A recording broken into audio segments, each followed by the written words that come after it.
అందరికీ నమస్కారం ఫ్రమ్ గుండమగత లోకేశ్వరి నుండి. ఓకే, లోకేశ్వరి క్యారెక్టర్ చేస్తున్నారు. సో అంటే ఎక్కడ మీ ప్రాపర్ ఎక్కడ, ఎక్కడి నుంచి వచ్చారు?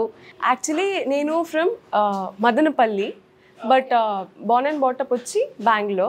ఓకే, సో ఇంకా అక్కడే సెటిల్డా? అక్కడే సెటిల్డ్. సో ఇక్కడ అయితే షూటింగ్ కోసం వస్తున్నాం హైదరాబాద్కి. ఓకే, సో ఇది ప్రెజెంట్ అంతే. ఇంకా అంటే మీకు ఇక్కడ ఈ గుండమ్మ కథలో ఆఫర్ ఎలా వచ్చింది? అంటే ఇంతకు ముందు ఏమైనా సీరియల్స్ లో యాక్ట్ చేశారా? కన్నడలో చేశాను. కన్నడలో కన్నడలో 3 సీరియల్స్ చేశాను. తెలుగులో బిఫోర్ కోవిడ్ ఒక సీరియల్ చేశాను, అభిలాష అని, జెమినీలో. ఓకే, సో అది తర్వాత అది అయ్యాక కోవిడ్ అని కొంచెం తగ్గుతూ వస్తుంది అంటే అందరికి బయట. సో అది అయ్యాక ఇది సెకండ్ ప్రాజెక్ట్ జీ తెలుగులో. అంటే ఎందుకు ఈ నెగిటివ్ రోలే తీసుకోవడానికి రీజన్ ఏంటి? మీరు బాగా సెట్ అయిపోయారా దానికి, లేకుంటే ఇంకేదైనా? అలా ఏం లేదు, all will be gone a surprise because నా నెక్స్ట్ ప్రాజెక్ట్ వచ్చి హ్యాస్ అ మెయిన్ లీడ్. అంటే చాలా చాలా చాలా decent and positive role. But అది అన్ఫార్చునేట్లీ తెలుగులో కాదు, కన్నడలో చేస్తున్నా. అంటే అక్కడ ఆఫర్ వచ్చింది కాబట్టి సో ఐఎమ్ హ్యాపీ.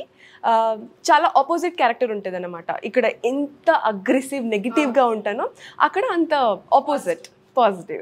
ఓకే, అంటే ఇక్కడ మీకు ఎలా వచ్చింది ఈ గుండమ్మ కథలో, ఈ గుండమ్మ కథ సీరియల్లో మీకు ఆపర్చునిటీ ఎలా వచ్చింది? యాక్చువల్లీ నేను జీ కన్నడలో ఒక ప్రాజెక్ట్ చేస్తున్నా. అప్పుడు ఇక్కడ ఈపీ అంటే రమ గారు అని, సో ఆ అక్క వచ్చి నా ఎపిసోడ్స్ చూసారంట. ఓకే, అండ్ ఆ టైంలోనే నేను నా ప్రొఫైల్ని మేనేజర్కి కూడా పంపించా, చరణ్ సార్కి. ఓకే, సో వాళ్ళు నా ప్రొఫైల్ని ఛానల్కి పంపిస్తే సో దే సెడ్ నో, ఈ అమ్మాయికి ఒక మంచి నెగిటివ్ లీడ్ ఇవ్వాలి అని థాట్కి వచ్చి ఈ ఆపర్చునిటీ ఇలా ఇప్పుడు ఇంతవరకు వచ్చింది. యాక్చువల్లీ ఇంకొక విషయం ఏంటంటే, స్టార్టింగ్లో నేను ఈ ప్రాజెక్ట్కి రావాలని చాలా ఆశతో ఉన్నా. బట్ వస్తున్నప్పుడే ఐ మెట్ అన్ యాక్సిడెంట్. అయ్యో, ఇక్కడ మొత్తం ఇక్కడ మొత్తం స్వెల్లింగ్ వచ్చేసి ఇక్కడ ఫుల్ బ్లీడింగ్ అయిపోయి ఫస్ట్ డే రావాలనుకున్నప్పుడే మొత్తం పోయింది. And I was like completely got hurt emotionally and physically. Okay, ఇలా అయింది. అండ్ తర్వాత టీం వాళ్ళు, ఛానల్ వాళ్ళు, జీ తెలుగు వాళ్ళు, మా గుండమ్మ కథ టీం వాళ్ళు నా కోసం అంటే నా ఎంట్రీని నెక్స్ట్ వీక్ షూట్ చేసుకోవచ్చు అని అవన్నీ నీట్గా ప్లాన్ చేసుకొని God grace finally I'm today here.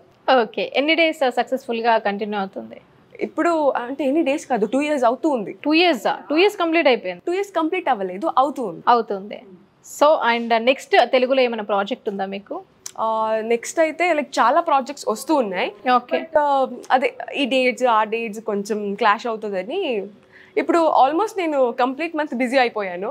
Okay, year 2nd and 4th week ఇక్కడ స్కెడ్యూల్ ఉంటుంది అండ్ అక్కడ 1st and 3rd కన్నడలో. So complete month I'm busy. అసలు ఈ గుండమ్మ కథ సీరియల్ స్టోరీలో మీ పాత్ర ఎలా ఉంది అసలు? గుండమ్మ కథలో మీ క్యారెక్టర్ ఓకే, నా క్యారెక్టర్ గురించి చెప్తా. But have you seen my అట్లీస్ట్ 1 single episode? Yeah, okay, sure, చూస్తా. సీన్ అంటే అడుగుతున్నా, హ్యావ్ యూ సీన్ అని? యా, చూసాను నేను. అంటే ఇంతకుముందు వచ్చేటప్పుడు చూసాను, కొన్ని ఎపిసోడ్స్ చూసాను. Okay, so like totally negative shades ఎస్ కదా.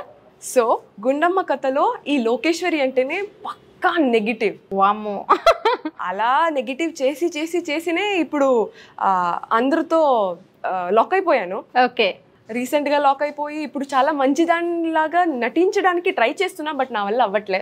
సో ఈ నెగిటివ్ షేడ్ అయితే నా వల్ల నా నుండి పోదు, అది నా పార్ట్నర్ లాగా అలా అన్నమాట. సో నా క్యారెక్టర్ ఇప్పుడు చాలా చాలా చాలా ఇంకా అగ్రెసివ్గా, చాలా నెగిటివ్గా తయారయ్యింది. ఓకే, అంటే మీరు బెంగళూరు అయినా కూడా తెలుగు చాలా బాగా మాట్లాడుతున్నారు. Mother tongue Telugu and Telugu mother tongue అయినా కూడా కొంతమంది లైక్ అక్కడే ఉంటారు కాబట్టి మాట్లాడలేకపోతారు చాలా మంది. బట్ మీరు చాలా చక్కగా మాట్లాడుతున్నారు. తెలుగు మహిళ, చాలా క్యూట్గా ఉన్నారు. అంటే మీరు అక్కడ సెటిల్ అయిపోయినా కూడా ఏం చదువుకున్నారు, ఏం కంప్లీట్ చేసిన తర్వాత ఇక్కడికి వచ్చారు? అసలు యాక్టర్ అంటే సీరియల్లో యాక్ట్ చేద్దాం అనుకున్నారా, మూవీస్ వరకు వెళ్దాం అనుకున్నారా, లేకుంటే ఇంకేమైనా చేయాలనుకున్నారా? యాక్చువల్లీ చదువుతూ మిడిల్లోనే నాకు ఒక ఆఫర్ వచ్చింది కాలేజ్లో, ఇంటర్స్ చదువుతున్నప్పుడు. తర్వాత అలాగే ఇండస్ట్రీకి వచ్చేసాను. లైక్ అలా ఒక కాంటాక్ట్ దొరికి తర్వాత వాళ్ళు రెఫర్ చేస్తూ ఉన్నారు. అలాగే అంటే గ్రాఫ్ పెరుగుతూ పోయింది అండ్ ఇప్పుడు ఈరోజు ఇక్కడ ఉన్నాను. అండ్ ఇంకోటి ఏదో అడిగారు, లైక్ అంటే పర్టికులర్గా సీరియల్స్ కోసమని వచ్చారా లేకపోతే ఇంకేదన్నా పాట పాడతామని వచ్చా. ఓకే. ఇప్పుడు సింగింగ్ కోసం ఇండస్ట్రీకి I was not a proper singer, bathroom singer. Okay. But ఏదో అంటే ఇప్పుడు ఇండస్ట్రీకి ఎంటర్ అవ్వాలి, నాకు రూట్ ఏది తెలీదు. I don't have a perfect way. Perfect అనే కాదు, ఇంపర్ఫెక్ట్ కూడా నాకు తెలీదు. So what I was telling is, okay ఒక మేనేజర్కి ప్రొఫైల్ పంపితే ఇక్కడ ఛానల్కి వెళ్తే ఇవన్నీ ప్రాసెస్ నాకు ఏమీ తెలీదు. So what I was thought is, okay singer అయిపోద్దాం, తర్వాత అక్కడ అలాగే ఆర్టిస్ట్ కూడా అవ్వచ్చు అని ఇలా అనుకున్నాను. మా అమ్మకైతే నేను ఆర్టిస్ట్ అవ్వాలని చాలా ఇష్టం, చాలా అంటే చాలా. నాకన్నా మా అమ్మ shall be so happy if I got any projects. So ఇలా అన్నమాట. అలాగే ఇంత. ఓకే.